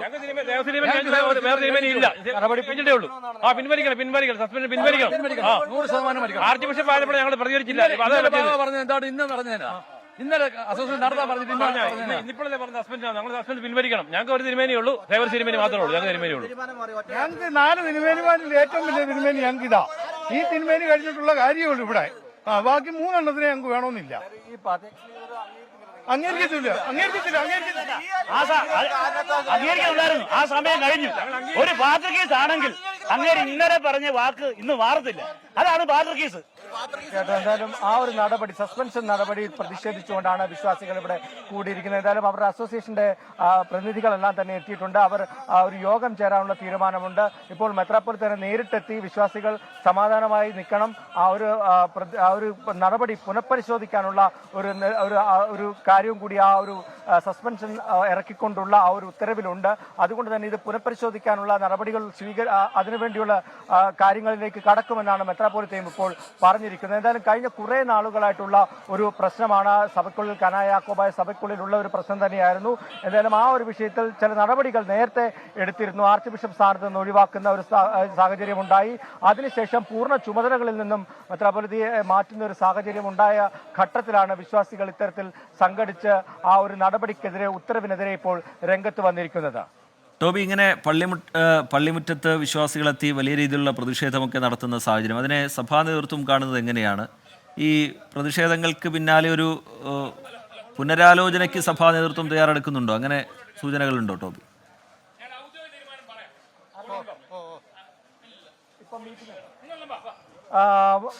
ഈ ഒരു എന്തായാലും ഇപ്പോൾ അസോസിയേഷന്റെ ഒരു മീറ്റിംഗ് വിളിച്ചിട്ടുണ്ട്. വിശ്വാസികളെല്ലാം തന്നെ മെത്രാപ്പോലിത്ത വിളിച്ചതനുസരിച്ച് ഔദ്യോഗികമായിട്ടുള്ള തീരുമാനമെടുക്കാൻ, എന്താണ് ഇനി തുടർ നടപടി വേണ്ടത് എന്നതിനെ കുറിച്ച് ആലോചിക്കാൻ വേണ്ടി ഇപ്പോൾ ഒരു യോഗം കൂടുകയാണ്. അതിനുശേഷമായിരിക്കും ഒരു നിലപാട് പറയുക. എന്തായാലും കടുത്ത നിലപാടുകളിലേക്ക്, വലിയ പ്രതിഷേധങ്ങളിലേക്കൊന്നും പോകരുതെന്ന് മെത്രാപ്പോലിത്ത തന്നെ ഇവരോട് ആവശ്യപ്പെട്ടിട്ടുണ്ട്. പ്രധാനപ്പെട്ട ഒരു ആവശ്യം ഈ നിലപാടുകൾ ചോദ്യം ചെയ്തുകൊണ്ട്, അതായത് കഴിഞ്ഞ കുറെ നാളുകളായിട്ട് മെത്രാപ്പോലിത്ത സ്വീകരിക്കുന്ന നിലപാടുകൾ ചോദ്യം ചെയ്യപ്പെടുന്നുണ്ട്, അല്ലെങ്കിൽ പാത്രിയാർക്കീസ് വിഭാഗത്തിനെതിരെ ഇവിടെ ചോദ്യം ചെയ്യപ്പെടുന്നുണ്ട്. നേരത്തെ തന്നെ ചില നടപടികൾ മെത്രാപ്പോലിത്തക്കെതിരെ എടുത്തിരുന്നു. എന്നാൽ അതിന് തുടർച്ചയായിട്ട് ഇപ്പോൾ പൂർണ്ണ ചുമതലകളിൽ നിന്നും നീക്കിയ ഒരു സാഹചര്യത്തിലാണ് ഇത്തരത്തിൽ വിശ്വാസികൾ പ്രതിഷേധിക്കുന്നത്. എന്തായാലും വിശ്വാസികളെല്ലാം ഇപ്പോൾ യോഗം ചേരുകയാണ്. എന്ത് നിലപാട് ഇതിൽ സ്വീകരിക്കണമെന്നത് പറയുന്നതിന് വേണ്ടി, അല്ലെങ്കിൽ ഒരു തീരുമാനമെടുക്കുന്നതിന് വേണ്ടിയാണ് അവർ യോഗം ചേരുന്നത്. വിവിധ ജില്ലകളിൽ നിന്നുമുള്ള ആളുകളെല്ലാം തന്നെ ഇവിടെ എത്തിയിട്ടുണ്ട്. ഈ ഉത്തരവ് പിൻവലിക്കണമെന്നൊരു ആവശ്യമാണ് ഇവിടെ എത്തിയിരിക്കുന്ന എല്ലാ ആളുകളും ഒറ്റക്കെട്ടായിട്ട് പറയുന്നത്. ശരി, ജ്ഞാനായ യാക്കോബായ മെത്രോപ്പൊലീത്തയെ സസ്പെൻഡ് ചെയ്തു. ബിഷപ്പ് കുര്യാക്കോസ് മാർ സേവറിയോസിനെതിരെയാണ് നടപടിയുണ്ടായിരിക്കുന്നത്. പള്ളിമുറ്റത്ത് വിശ്വാസികളുടെ പ്രതിഷേധം. ലോക്സഭാ തെരഞ്ഞെടുപ്പിന്റെ 5ാം ഘട്ടത്തിനുള്ള പരസ്യ പ്രചാരണം നാളെ അവസാനിക്കും. 6 സംസ്ഥാനങ്ങളിലും 2 കേന്ദ്രഭരണ പ്രദേശങ്ങളിലുമായി 49 സീറ്റുകളിലേക്കാണ് തിങ്കളാഴ്ച വോട്ടെടുപ്പ് നടക്കാൻ പോകുന്നത്. ഇന്ത്യ സഖ്യത്തിന് വോട്ട് ചെയ്യുന്നത് പാഴെന്ന് പ്രധാനമന്ത്രി നരേന്ദ്രമോദി പറഞ്ഞു. ഉത്തർപ്രദേശിലെ റായ്ബറേലിയിൽ രാഹുൽ ഗാന്ധിക്ക് വേണ്ടി സോണിയാഗാന്ധിയുടെ പ്രചാരണ റാലി അല്പസമയത്തിനകം തുടങ്ങും. ബീഹാർ, ജമ്മുകശ്മീർ, ജാർഖണ്ഡ്, ലഡാക്ക്, മഹാരാഷ്ട്ര, ഒഡീഷ, ഉത്തർപ്രദേശ്, പശ്ചിമബംഗാൾ എന്നിവിടങ്ങളിലാണ് 5ാം ഘട്ടത്തിൽ വോട്ടെടുപ്പ് നടക്കുന്നത്. ഉത്തർപ്രദേശിലെ അമേഠി, റായ്ബറേലി മണ്ഡലങ്ങളാണ് 5ാം ഘട്ടത്തിലെ ശ്രദ്ധാകേന്ദ്രം. രാഹുൽ ഗാന്ധി, രാജ്നാഥ് സിംഗ്, പീയൂഷ് ഗോയൽ, സ്മൃതി ഇറാനി, ചിരാഗ് പസ്വാൻ, രാജീവ് പ്രതാപ് റൂഡി, ഒമർ അബ്ദുള്ള തുടങ്ങിയവരാണ് 5ാം ഘട്ടത്തിൽ ജനവിധി തേടുന്ന പ്രമുഖർ. ഉത്തർപ്രദേശിലെ അവധ്, ബുന്ദേൽഖണ്ഡ്, പൂർവാഞ്ചൽ മേഖലകൾ കേന്ദ്രീകരിച്ചാണ് ഇരു മുന്നണികളിലെയും പ്രധാന നേതാക്കളുടെ പ്രചരണം. ഇന്ത്യ സഖ്യത്തിൽ ഭിന്നതയുണ്ടെന്നും സഖ്യ സ്ഥാനാർത്ഥികൾക്ക് ചെയ്യുന്ന വോട്ട് പാഴാവുമെന്നും പ്രധാനമന്ത്രി നരേന്ദ്രമോദി ഇന്ന് ഉത്തർപ്രദേശിൽ 3 റാലികളാണ് നിശ്ചയിച്ചിരിക്കുന്നത്. മുംബൈ ശിവാജി പാർക്കിലെ പ്രചാരണ റാലിയിലും പ്രധാനമന്ത്രി പങ്കെടുക്കും. ബാന്ദ്ര കുർള കോംപ്ലക്സിലെ പതാക മൈതാനിൽ ഡൽഹി മുഖ്യമന്ത്രി അരവിന്ദ് കെജ്രിവാൾ ഇന്ത്യ സഖ്യത്തിനു വേണ്ടി റാലി നടത്തും. ഡൽഹിയിൽ കോൺഗ്രസിനും ആം ആദ്മി പാർട്ടിക്കുമെതിരെ BJP ആരോപണ പത്രം പുറത്തിറക്കി. 24 ഡൽഹി. ഇന്ത്യൻ ക്രിക്കറ്റ് ടീമിലും കാവ്യവൽക്കരണത്തിന് നീക്കം നടന്നെന്ന് വെളിപ്പെടുത്തൽ. ഏകദിന ലോകകപ്പിൽ പാകിസ്ഥാനെതിരെ ടീം ഇന്ത്യയെ ഓറഞ്ച് ജേഴ്സിയിൽ ഇറക്കാൻ BCCI ശ്രമിച്ചുവെന്നാണ് വിസ്ഡൻ മാസികയിലെ ലേഖനത്തിൽ പറയുന്നത്. ഇന്ത്യൻ ക്രിക്കറ്റിന്റെ രാഷ്ട്രീയവത്കരണം എന്ന തലക്കെട്ടിൽ പ്രശസ്ത സ്പോർട്സ് ലേഖിക ശാരദ ഉഗ്ര ക്രിക്കറ്റ് മാഗസീനായ വിസ്ഡനിൽ എഴുതിയ ലേഖനത്തിലാണ് വെളിപ്പെടുത്തൽ. 2023 ഏകദിന ലോകകപ്പിൽ പാകിസ്ഥാനെതിരെ ടീം ഇന്ത്യയെ ഓറഞ്ച് ജേഴ്സിയിൽ ഇറക്കാനായിരുന്നു ശ്രമം. പാകിസ്ഥാന്റെ പരമ്പരാഗത ജേഴ്സിയായ പച്ചയ്ക്ക് മറുപടി ഓറഞ്ച് എന്ന തരത്തിലാക്കാനായിരുന്നു BJP നേതാവ് അമിത്ഷായുടെ മകൻ ജയ്ഷാ സെക്രട്ടറിയായ BCCIയുടെ ശ്രമമെന്നാണ് വെളിപ്പെടുത്തൽ. മത്സരത്തിന് 2 ദിവസം മുമ്പ് ജേഴ്സികൾ ടീമിന് കൈമാറുകയും ചെയ്തു. എന്നാൽ ഇതിനെതിരെ കളിക്കാരിൽ നിന്ന് തന്നെ എതിർപ്പുയർന്നു. ഹോളണ്ട് ടീമിന്റേതിന് സമാനമെന്ന ഒരു വിഭാഗം പറഞ്ഞപ്പോൾ ഈ ജേഴ്സി എല്ലാവരെയും ഉൾക്കൊള്ളുന്നതല്ലെന്ന് മറ്റൊരു വിഭാഗം നിലപാടെടുത്തു. ഒടുവിൽ കളിക്കാർക്ക് മുന്നിൽ BCCIക്ക് വഴങ്ങേണ്ടി വന്നു. 2019 ലോകകപ്പിൽ ഇംഗ്ലണ്ടിനെതിരെ ഇന്ത്യ ഇറങ്ങിയത് നീലയും ഓറഞ്ചും കലർന്ന ജേഴ്സിയിലായിരുന്നു. മത്സരശേഷം ആ ജേഴ്സികൾ ലേലത്തിന് വെച്ചപ്പോൾ കിട്ടിയ തുക കുട്ടികളുടെ ക്ഷേമത്തിന് ഉപയോഗിച്ചെന്നും സമാനമായ ഉദ്ദേശത്തിലാണ് ഓറഞ്ച് കുപ്പായം ഇറക്കുന്നതെന്നുമായിരുന്നു BCCI ICCയെ അറിയിച്ചത്. എന്നാൽ BCCIയുടെ ഈ ഉദ്ദേശം അത്ര നിഷ്കളങ്കമല്ലെന്നും ഇന്ത്യ പാക് ഭിന്നത മുതലെടുത്ത് തെരഞ്ഞെടുപ്പിലടക്കം നേട്ടമുണ്ടാക്കാനാണ് BJP ശ്രമിച്ചതെന്നും വിമർശനം വരുന്നുണ്ട്. 2020 ലോകകപ്പിനുള്ള ജേഴ്സിയിൽ ഓറഞ്ച് കലർത്തിയതിൽ വിമർശനങ്ങൾ ഉയരുന്നതിനിടെയാണ് മൊത്തത്തിൽ കാവ്യപൂശാൻ ശ്രമിച്ചതിന്റെ വാർത്തകളും പുറത്തുവരുന്നത്. Sports desk 24. ഗുഡ് ആഫ്റ്റർനൂണിലേക്ക് വീണ്ടും. കോഴിക്കോട് മെഡിക്കൽ കോളേജ് ആശുപത്രിയിലെ ശസ്ത്രക്രിയാ പിഴവിൽ ഡോക്ടറെ ഉടൻ ചോദ്യം ചെയ്യും. ഡോക്ടർ ബിജോൺ ജോൺസണെതിരായ നടപടിയെ പെൺകുട്ടിയുടെ കുടുംബം സ്വാഗതം ചെയ്തു. ഡോക്ടർ തെറ്റേറ്റു പറഞ്ഞിട്ടും ചിലർ ന്യായീകരിക്കുന്നത് എന്തുകൊണ്ടെന്ന് മനസ്സിലാകുന്നില്ല എന്നും പെൺകുട്ടിയുടെ കുടുംബം പ്രതികരിച്ചു. ഡോക്ടർ ബിജോൺ ജോൺസണെതിരെ മെഡിക്കൽ നെഗ്ലിജൻസ് ആക്ട് പ്രകാരമാണ് കേസെടുത്തത്. മെഡിക്കൽ കോളേജ് പോലീസ് ഉടൻ ഡോക്ടറെ ചോദ്യം ചെയ്യും. ഡോക്ടർക്കെതിരായ വകുപ്പുതല അന്വേഷണവും പുരോഗമിക്കുകയാണ്. ഈ അന്വേഷണ റിപ്പോർട്ട് മെഡിക്കൽ കോളേജ് അധികൃതർ DMEക്കും ആരോഗ്യമന്ത്രിക്കും കൈമാറും. അതേസമയം ഡോക്ടർക്കെതിരായ നടപടി പെൺകുട്ടിയുടെ കുടുംബം സ്വാഗതം ചെയ്തു. തങ്ങളുടെ കുട്ടിക്കുണ്ടായ ദുരനുഭവം മറ്റാർക്കും ഉണ്ടാകരുതെന്നും കുടുംബം. പരാതിയൊക്കെ കൊടുത്തത് ഇനി ആർക്കും ഇങ്ങനെ സംഭവിക്കരുതെന്ന് വിചാരിച്ചിട്ടാണ്. ഞങ്ങൾക്ക് ഏതായാലും സംഭവിച്ച് ഇനി അത് തിരിച്ചെടുക്കാൻ പറ്റില്ല. അപ്പം ഇനി ആർക്കും അങ്ങനെ ഒരു അബദ്ധം പറ്റരുത്. കാരണം വെച്ചാൽ എന്തായാലും കേസ് ഷീറ്റ് ഇത് നോക്കിയിട്ടാണല്ലോ ഓപ്പറേഷൻ ചെയ്യുക. ഇത് കൈക്കുള്ളതാണ് ഇപ്പോൾ നാവിന് ചെയ്തത്. അപ്പം ഭയങ്കര അബദ്ധം തന്നെയാണ് സാറിന് പറ്റിയത്. കഴിഞ്ഞ ദിവസം രാവിലെയാണ് ചെറുവണ്ണൂർ സ്വദേശിയായ 4 വയസ്സുകാരിയുടെ കൈവിരലിലെ ശസ്ത്രക്രിയയ്ക്ക് പകരം നാവിൽ ശസ്ത്രക്രിയ നടത്തിയത്. 24 കോഴിക്കോട്. തൃശൂരിൽ 5 വയസ്സുകാരന് മരുന്ന് മാറി നൽകിയെന്ന പരാതിയിൽ ഡെപ്യൂട്ടി DMOയുടെ നേതൃത്വത്തിൽ അന്വേഷണം ആരംഭിച്ചു. വരന്തരപ്പള്ളി കുടുംബാരോഗ്യ കേന്ദ്രത്തിലെ ഫാർമസിസ്റ്റിനെതിരെയാണ് പരാതി ഉയർന്നത്. നേരത്തെ ആ വാർത്ത ഞാൻ സൂചിപ്പിച്ചിരുന്നു. അതിന്റെ വിശദാംശങ്ങളിലേക്കാണ് ഇനി നമ്മൾ കടക്കുന്നത്. ഡോക്ടർ എഴുതി നൽകിയ ഗുളിക ഫാർമസിസ്റ്റ് തെറ്റി നൽകി എന്നുള്ളതാണ് പരാതി.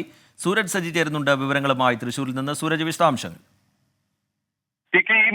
ഈ മാസം 3-ാം തീയതിയാണ് ഇത് സംബന്ധിച്ച സംഭവം നടക്കുന്നത്. മുണ്ടിനീരിനെ തുടർന്നാണ് വരന്തരപ്പള്ളി കുടുംബാരോഗ്യ കേന്ദ്രത്തിൽ ഇത്തരത്തിൽ ഈ കുട്ടി ചികിത്സ തേടുന്നത്. ആ സമയത്താണ് അവിടെ നിന്ന് ഈ മുണ്ടിനീരിന്റെ ഭാഗമായിക്കൊണ്ട് തന്നെ വേദനയ്ക്കുള്ള മരുന്ന് ഈ കുട്ടിക്ക് നൽകുകയും ചെയ്തു. പക്ഷേ ഈ അതിനുശേഷം ഈ ഫാർമസിസ്റ്റിന്റെ ഭാഗത്ത് നിന്ന് ഈ മരുന്ന് മാറി നൽകുകയായിരുന്നു എന്നുള്ളതാണ് നിലവിൽ മനസ്സിലാക്കാൻ കഴിയുന്നത്. പക്ഷേ ഈ കുട്ടിക്ക് മുണ്ടിനീരിന്റെ വേദനയ്ക്ക് പകരമുള്ള മരുന്നിന് പകരം നൽകിയത് ഈ പ്രഷറിന്റെ ഗുളികയായിരുന്നു. അങ്ങനെ 5 ദിവസത്തോളം ഈ കുട്ടി മരുന്ന് കഴിക്കുകയും പിന്നീട് കുട്ടിയുടെ ആരോഗ്യനില വീണ്ടും വഷളാകുകയും ചെയ്തു. തുടർന്ന് കാരിക്കുളം എസ്റ്റേറ്റിന്റെ ആശുപത്രിയിൽ ചികിത്സ തേടുകയായിരുന്നു. ആ സമയത്ത് അവിടെ വച്ച് ഈ മരുന്നും ഈ ട്രിപ്പും തമ്മിൽ ഒത്തുനോക്കുന്ന സമയത്താണ് ഇത്തരത്തിൽ ഈ മരുന്ന് മാറി നൽകി എന്ന വിവരം മനസ്സിലാക്കുന്നത്. പിന്നീട് ഈ രോഗം മൂർച്ഛിച്ചതിനെ തുടർന്ന് കുട്ടിയെ തൃശൂർ മെഡിക്കൽ കോളേജിൽ എത്തിക്കുകയായിരുന്നു. പിന്നീട് അവിടെ നിന്ന് കുട്ടിക്ക് ഈ രോഗം ഭേദമാവുകയും ചെയ്തു. അതിനിടയിലാണ് പിതാവ് ഇത് സംബന്ധിച്ചുള്ള പരാതി നൽകിയിരിക്കുന്നത്. ഈ പരാതിയിന്മേലാണ് ഇപ്പോൾ DMO അന്വേഷണത്തിന് ഉത്തരവിട്ടിരിക്കുന്നത്.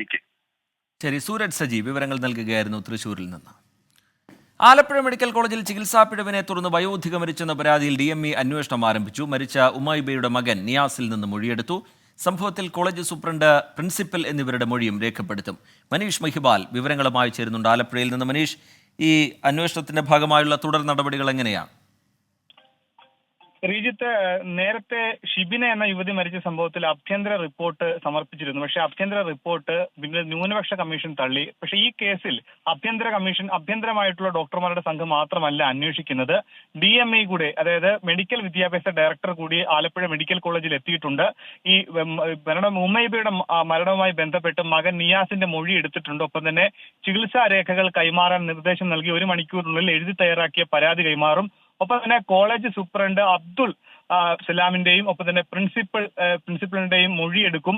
ഇന്ന് വൈകിട്ടോടുകൂടി തന്നെ ഇതിന്റെ പ്രാഥമികമായിട്ടുള്ള റിപ്പോർട്ട് തയ്യാറാക്കും. ഒപ്പം തന്നെ ഈ ആശുപത്രിയിലെ ആഭ്യന്തര അന്വേഷണ സമിതി, ഡോക്ടർമാരുടെ അന്വേഷണ സമിതി അന്വേഷണം ആരംഭിച്ച് റിപ്പോർട്ട് തയ്യാറാക്കിയിട്ടുണ്ട്.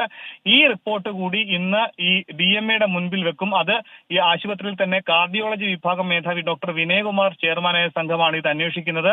മറ്റ് DMEയുടെ നേതൃത്വത്തിലുള്ള സംഘത്തിലെ അന്വേഷണത്തിലുള്ളത് കൊല്ലം മെഡിക്കൽ കോളേജിലെ ഫോറൻസിക് വിഭാഗം മേധാവി ഡോക്ടർ രഞ്ജു രവീന്ദ്രനും തിരുവനന്തപുരം മെഡിക്കൽ കോളേജിലെ ആശുപത്രി മെഡിസിൻ വിഭാഗം പ്രൊഫസർ ഡോക്ടർ KS ശ്രീകണ്ഠൻ എന്നിവരൊക്കെയാണ് ഈ അന്വേഷണ ചുമതലകൾ. എന്താണെങ്കിൽ ഇന്ന് വൈകിട്ടോടുകൂടി ആഭ്യന്തര ഡോക്ടർമാരുടെ സംഘം നടത്തിയ അന്വേഷണ റിപ്പോർട്ടും ഒപ്പം തന്നെ ആരോഗ്യമന്ത്രിയുടെ നിർദ്ദേശപ്രകാരം DMEയുടെ അന്വേഷണത്തിന്റെ പ്രാഥമിക വിവരവും വൈകിട്ടോടുകൂടി തന്നെ പുറത്തുവരും. ശരി, മനീഷ് മഹിബാൽ ആലപ്പുഴയിൽ നിന്ന് വിവരങ്ങൾ നൽകുകയായിരുന്നു. ഗുഡ് ആഫ്റ്റർനൂണിലേക്ക് വീണ്ടും. സഫലി ലേണിംഗ് ആൻഡ് റിസർച്ച് സെന്ററിന്റെ 36ാമത് സംസ്ഥാന സംഗമം ഞായറാഴ്ച കോഴിക്കോട് നടക്കും. SLRC സംഗമത്തിൽ വൈജ്ഞാനിക സമ്മേളനം, ഖുറാൻ വിജ്ഞാന മത്സരങ്ങൾ, പുസ്തക പ്രകാശനം, സാംസ്കാരിക അവാർഡ് വിതരണ, പൊതുസമ്മേളനം തുടങ്ങിയ സെഷനുകളാണ് ഉള്ളത്. K Muraleedharan MP, Ahammed Devarkovil MLA, Malabar group chairman MP Ahammed, SLRC president P Haroon, doctor Abdulla Cheriyakkatt, doctor Hussain Madavoor തുടങ്ങിയവർ പങ്കെടുക്കുമെന്ന് ഭാരവാഹികൾ അറിയിച്ചു. കളമശ്ശേരിയിലെ മഞ്ഞപ്പിത്ത വ്യാപനത്തിൽ ജാഗ്രതയോടെ ആരോഗ്യവകുപ്പ്.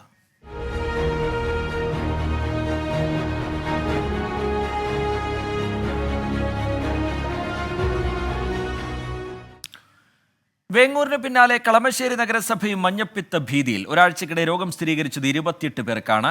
വൃത്തിഹീനമായ സാഹചര്യം കണക്കിലെടുത്ത് നഗരസഭാ പരിധിയിലെ 5 ഭക്ഷണശാലകൾ പൂട്ടാൻ നിർദ്ദേശം നൽകി. കളമശ്ശേരി നഗരസഭാ പരിധിയിലെ ചില കൂൾ ബാറുകൾ വഴി രോഗം പടർന്നതായാണ് സംശയം. കടകൾ കേന്ദ്രീകരിച്ച് നഗരസഭ നടത്തിയ പരിശോധനയിൽ 3 ബേക്കറികളും 2 തട്ടുകടയും പൂട്ടാൻ നിർദ്ദേശം നൽകി. വേങ്ങൂരിലേതുപോലെ ആശങ്കപ്പെടേണ്ട സാഹചര്യമില്ലെന്നാണ് ആരോഗ്യ വിഭാഗത്തിന്റെ വിലയിരുത്തൽ.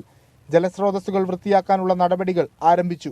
എറണാകുളം വേങ്ങൂരിൽ 180 പേർക്ക് മഞ്ഞപ്പിത്തം പിടിപെട്ട സംഭവത്തിൽ പഞ്ചായത്ത് അധികൃതർ ആരോഗ്യമന്ത്രി വീണ ജോർജിനെ നേരിൽ കണ്ടു. നിലവിൽ പഞ്ചായത്തിലെ സാഹചര്യം നിയന്ത്രണ വിധേയമാണെന്നറിയിച്ചു. രോഗബാധിതർക്ക് സർക്കാർ ധനസഹായം ഉറപ്പാക്കുമെന്നാണ് വിവരം. 24 കൊച്ചി. അമീബിക് മസ്തിഷ്ക ജ്വരം ബാധിച്ച മലപ്പുറം സ്വദേശിയായ 5 വയസ്സുകാരുടെ ആരോഗ്യനിലയിൽ പുരോഗതിയില്ല. അതീവ ഗുരുതരാവസ്ഥയിൽ കോഴിക്കോട് മെഡിക്കൽ കോളേജിലെ വെന്റിലേറ്ററിൽ തുടരുകയാണ് കുട്ടി. വിദഗ്ധരടങ്ങുന്ന 6-അംഗ മെഡിക്കൽ ബോർഡാണ് കുട്ടിയെ പരിചരിക്കുന്നത്. 5 ഇനം മരുന്നുകളുടെ മിശ്രിതമാണ് നൽകുന്നത്. പക്ഷേ ഇതിനോട് പ്രതികരിക്കുന്നില്ല. രോഗത്തിന് ഗുണപ്രദമാകുമെന്ന് കരുതുന്ന മരുന്ന് വിദേശത്ത് നിന്നെത്തിക്കാൻ ശ്രമം തുടരുന്നു എന്നാണ് ആരോഗ്യവകുപ്പിന്റെ വിശദീകരണം. കുട്ടിക്കൊപ്പം കടലുണ്ടിപ്പുഴയിൽ കുളിച്ച മറ്റു 4 പേർക്കും രോഗമില്ലെന്ന് സ്ഥിരീകരിച്ചത് ആശ്വാസകരമാണ്. രോഗം പിടിപെട്ട മൂന്നിയൂരിൽ അതീവ ജാഗ്രത തുടരുകയാണ്. കടലുണ്ടിപ്പുഴയിൽ കുളിച്ച നിരവധി പേർ ആശുപത്രിയിൽ എത്തുന്നുണ്ട്. എന്നാൽ രോഗലക്ഷണങ്ങളില്ലാത്തവർ ആശുപത്രിയിൽ എത്തേണ്ടതില്ലെന്നും ഭയപ്പെടേണ്ടതില്ലെന്നും ആരോഗ്യവകുപ്പ് നിർദ്ദേശിക്കുന്നു. 24 കോഴിക്കോട്. കോഴിക്കോട് വെസ്റ്റ്നൈൽ പനി ബാധിച്ചൊരു മരണം. തിങ്കളാഴ്ച മരിച്ച 13-കാരിക്ക് വെസ്റ്റ്നൈൽ സ്ഥിരീകരിച്ചു. ബേപ്പൂർ സ്വദേശിനിയായ പെൺകുട്ടി കോഴിക്കോട് മെഡിക്കൽ കോളേജിൽ ചികിത്സയിലായിരുന്നു. മലപ്പുറം, കോഴിക്കോട് ജില്ലകളിൽ വെസ്റ്റ്നൈൽ പനി കേസുകൾ റിപ്പോർട്ട് ചെയ്തിരുന്നു. വൈറസ് മൂലമുണ്ടാകുന്ന ഒരു പകർച്ചവ്യാധിയാണ് വെസ്റ്റ്നൈൽ പനി. വെസ്റ്റ്നൈൽ വൈറസാണ് രോഗകാരി. ക്യൂലാക്സ് കൊതുകുകളിലൂടെയാണ് ഇവ മനുഷ്യ ശരീരത്തിലേക്ക് എത്തുന്നത്. മനുഷ്യരിൽ നിന്ന് മനുഷ്യരിലേക്ക് നേരിട്ട് ഈ രോഗം പകരില്ല. തലവേദന, പനി, പേശിവേദന, തടിപ്പ്, തലചുറ്റൽ, ഓർമ്മ നഷ്ടപ്പെടൽ എന്നിവയാണ് പ്രധാന ലക്ഷണങ്ങൾ.